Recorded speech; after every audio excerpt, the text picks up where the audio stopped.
Shalom. All praises to Yahweh, Ba'ashem, El Shai, Ba'ashem, Arakah, Kodash. Double honors unto the elder apostles, a great millstone, and rule well.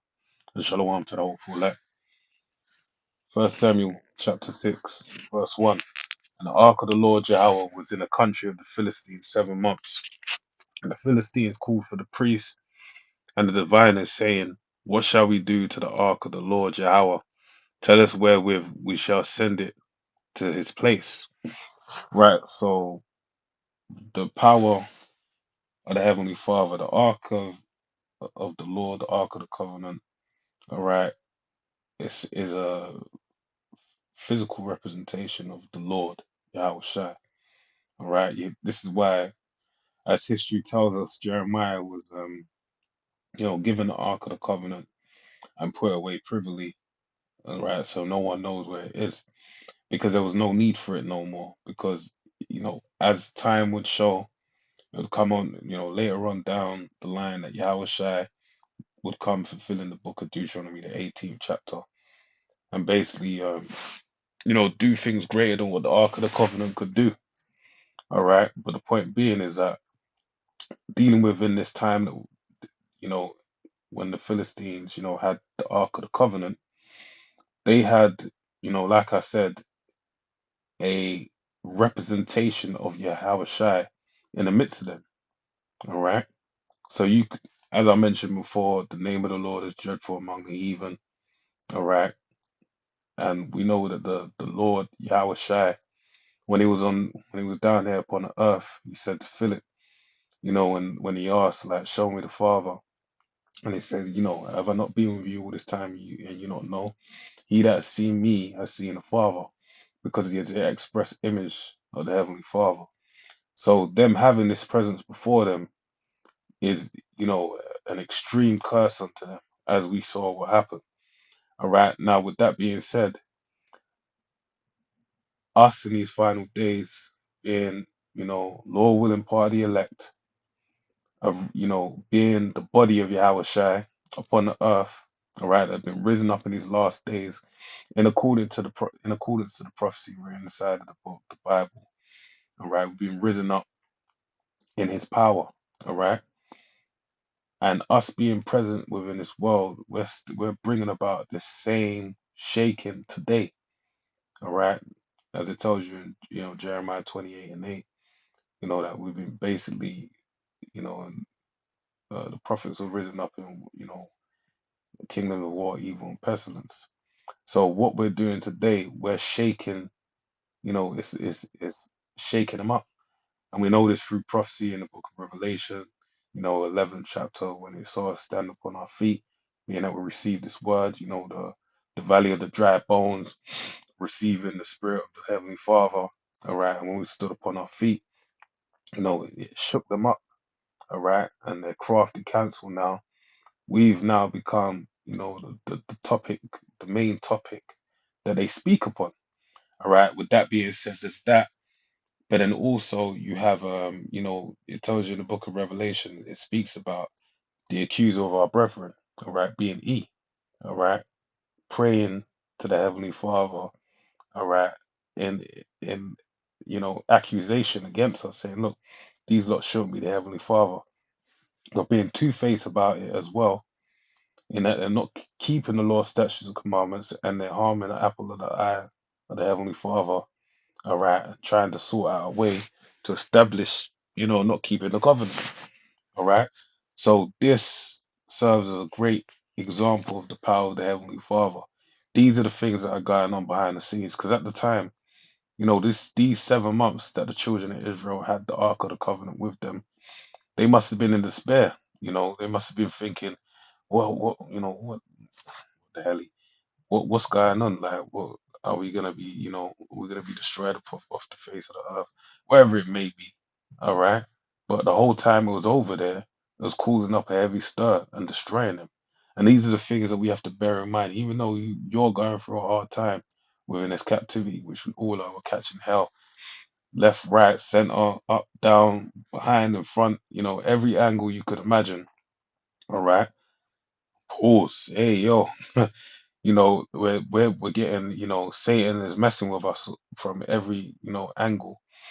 But the reality of the situation is they're getting more fucked up than us. It tells you in the book, bearers in Ecclesiastes, bearer is the end of a thing than the beginning thereof.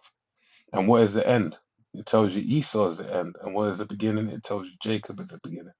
So we got everything to look forward to. That's why Yahushua said, look up, because your salvation draweth nigh. Verse 3, and they said, if ye send away the ark of the Most High of Israel and send it not empty, but in any wise return him a trespass offering, then ye shall be healed, and it shall be known to you why his hand is not removed from you. All right, so they were doing this, the diviners, the monthly prognosticators, and whatnot. As the same thing is being done right now, Isaiah 47 speaks of. They basically sought a way to get rid of this curse being before them, this plague. All right, but the reality of the situation is, as we're going to read on, they weren't 100% sure that it was the Most High, but they said, so it's a good chance it is. So they tried to they looked to make good on it. All right, with the Heavenly Father. Verse 4. Then said they, what shall be the trespass offering which we shall return to him? They answered, 5 gold emeroids and 5 golden mice, according to the number of the lords of the Philistines. For one plague was on you all, and on your lords. Wherefore ye shall make images of your emeroids and images of your mice that mar the land, and ye shall give glory unto the Most High, unto the power of Israel. Sorry, peradventure he would lighten his hand from off you, and from off your gods, and from off your land. You see that? Their gods can't stand up against the Heavenly Father, let alone can they nor their land. All right, when the Heavenly Father, moves, he moves. He opens his mouth, there's none that can close it. He lifts up his hand, no one can stand before it. All right, and this really shows you the might of the Heavenly Father. Reading on verse 6, wherefore then do ye harden your hearts as the Egyptians and Pharaoh hardened their hearts? When he had wrought wonderfully among them, did they not let the people go? And they departed. So again, that served, because we cannot say it enough. All right, that example was the establishing of the name of the Heavenly Father. Let's go back to our forefathers. We deal with Adam, all right, uh, Noah, all right, Abraham, Isaac, and Jacob, all right, and mainly Abraham, Isaac, and Jacob. But even when you deal with Noah, I believe Noah as well, they all made oaths unto the name of the Heavenly Father, but his name was not known unto them. But when it came to the time of Moses and the Exodus, that's when his name was established. Why? Because the great feats that were going to be done with the 10 plagues being brought to Egypt were set up to basically establish his name. And ever since then, it's been tied to the hardening of Pharaoh's hearts, the curses that came with it, and the loosening of the Most High's people.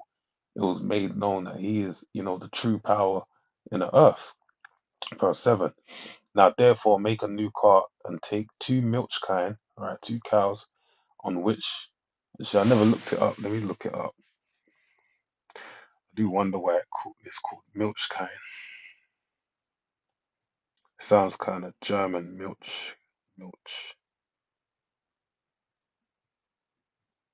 I, well, to give suck, all right, milch.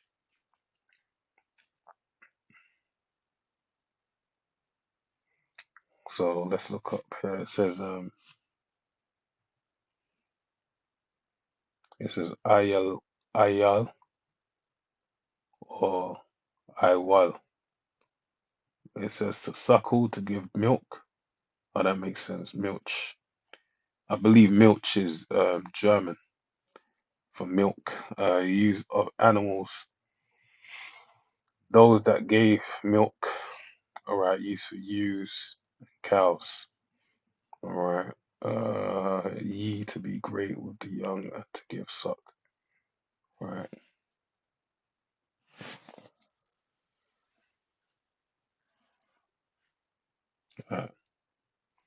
Cool. So let's read on.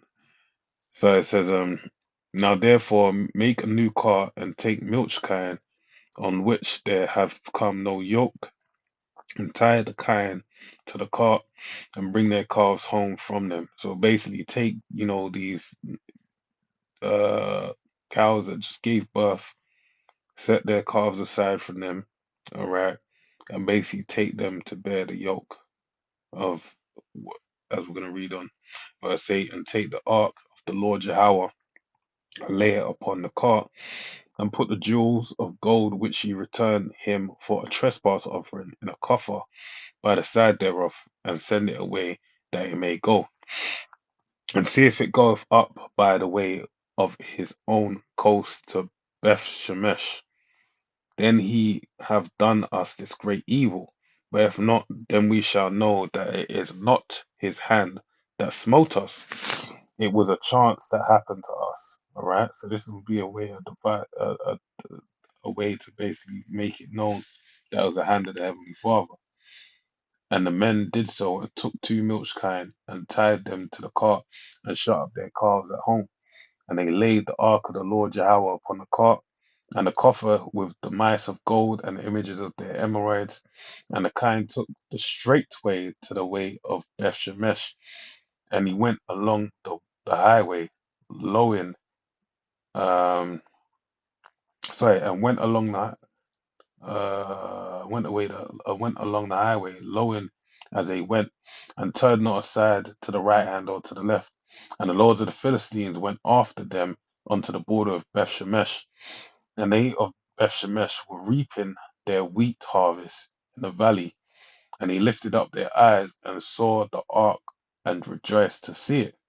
All right, so they were happy to see the ark coming unto them. And the cart came into the field of Joshua, a Bethshemite, and stood there where there was a great stone.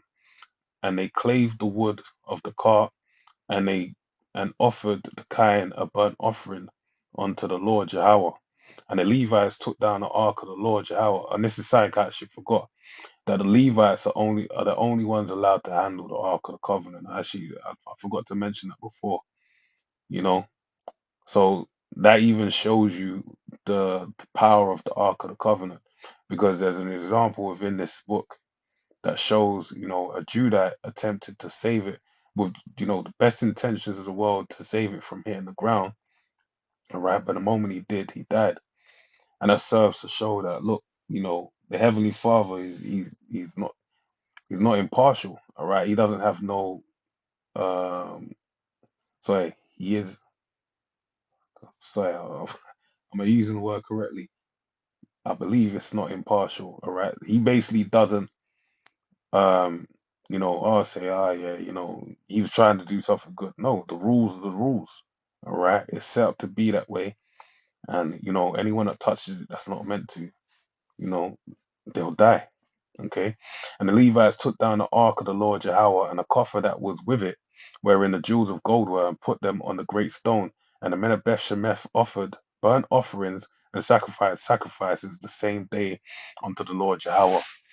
And when the five lords of the Philistines had seen it, they returned to Ekron the same day.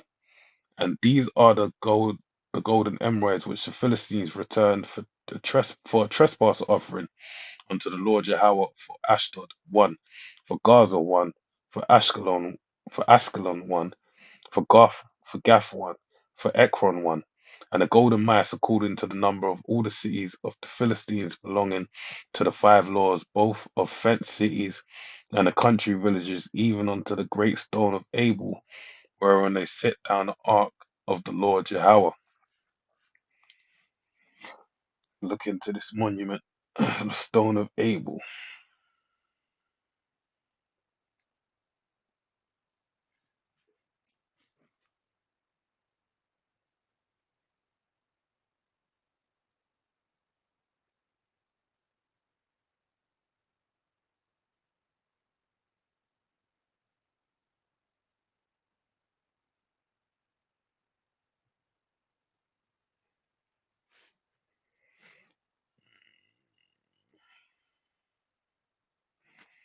So where there's Abal, All right. Bala, Abal. All right. A city in northern Israel near Beth Macha. All right. The place where the ark rested in the field of Joshua at Beth Shemesh. Look up this route. Meadow. All right. Abal. Plain. I'll go back. Let's go. So it says, verse, which the stone remaineth unto this day in the field of Joshua the Beshemite, and he smote the men of Bethshemesh because they looked into the ark of the Lord Yahweh. Even he smote of the people 50,000 and threescore and 10 men. And the people lamented because the Lord Yahweh had smitten many of the people with a great slaughter. And the men of Bethshemesh, and it shows you, as I mentioned before, the Lord don't play no games, man. Right? The Ark of the Covenant was given back unto them. But even in doing so, they didn't follow, they didn't do as the Lord commanded them. And those that didn't do in that manner, they wind up dying, man. And the men of Bethshemesh said, who is able to stand before this holy Lord Yahweh? All right, or holy Lord Yahweh power, and to whom shall he go up from us? And they sent messengers to the inhabitants of Kir Jathjearim, saying, the Philistines have brought again the ark of the Lord Yahweh. Come ye down and fetch it up to you. So with that, I pray you are edified to the next one. Shalom.